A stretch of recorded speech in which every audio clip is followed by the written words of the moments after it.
Beijing's yuan ambitions spark some seemingly unrelated policy shifts. Commentary. Beijing, seemingly out of the blue, has liberalized two areas that it had previously regulated strictly. It has made it easier for Chinese institutions and people to invest internationally. The authorities have also decided to broaden the scope for issuing what are called panda bonds, yuan-denominated securities issued by foreign borrowers in Hong Kong markets.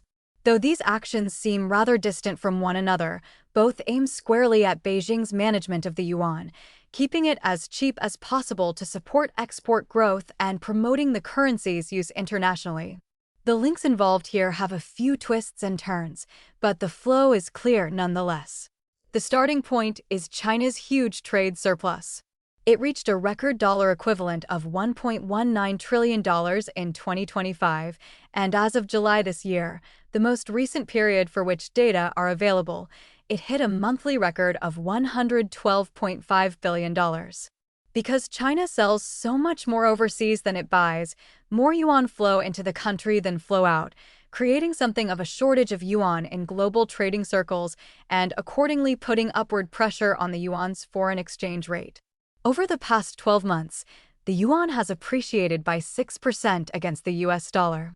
While that gain may create a point of pride for the prestige-conscious folks in Zhongnanhai, it is also a concern because the yuan's rising exchange rate makes Chinese goods more expensive for foreigners, thereby undermining a source of China's export strength. It also thwarts Beijing's efforts to internationalize the yuan by limiting its availability as a medium of international exchange, except perhaps for China trade. To counter these unwanted effects, Beijing has made efforts to push the yuan back onto global markets. An outflow of yuan would blunt or perhaps reverse the currency's appreciation in foreign exchange markets, while also providing the world's financial markets with an ample supply of yuan to encourage its use in matters other than direct China trade. That is to say, to help internationalize the currency. That is where these two liberalizations come into the picture. So far, Beijing has not disclosed the extent of all its liberalizing actions, but the direction is nonetheless clear. Beijing's State Administration on Foreign Exchange announced in the middle of July that it would make fresh quotas on how much so-called qualified domestic institutional investors could invest in foreign securities. SAFE further implied that it would enlarge the quota still more over time.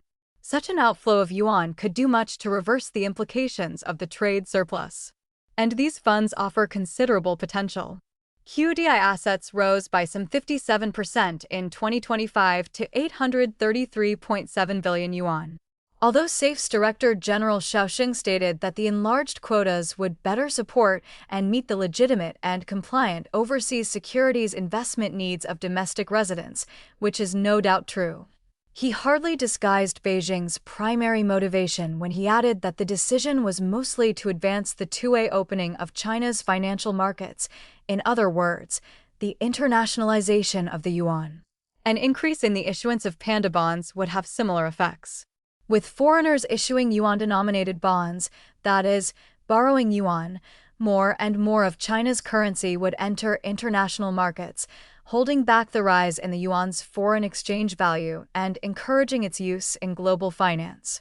Governor Pan Gasheng of the People's Bank of China announced a 60% increase in what he called Southbound Bond Connect, for example, the ability to buy and sell eligible offshore bonds. There certainly is demand. In the last year alone, the panda bond market has increased by about 69% to more than 160 billion yuan. The number of players issuing such bonds rose 30% to 2,500 in the first half of this year. Most of the issues come from China's trading partners such as Hungary, Kazakhstan, Indonesia, and Brazil, but whoever is borrowing the yuan, the currency outflow serves Beijing's desire to push more yuan onto global markets. It remains far from apparent how successful Beijing will be in these efforts to keep the yuan's foreign exchange rate from rising too far and to internationalize the yuan. It is even less clear whether Beijing can reach its longer-term goal of supplanting the US dollar as the world's primary means of international exchange, what bankers and economists refer to as the global reserve. But the links between these objectives and recent liberalizations should be clear.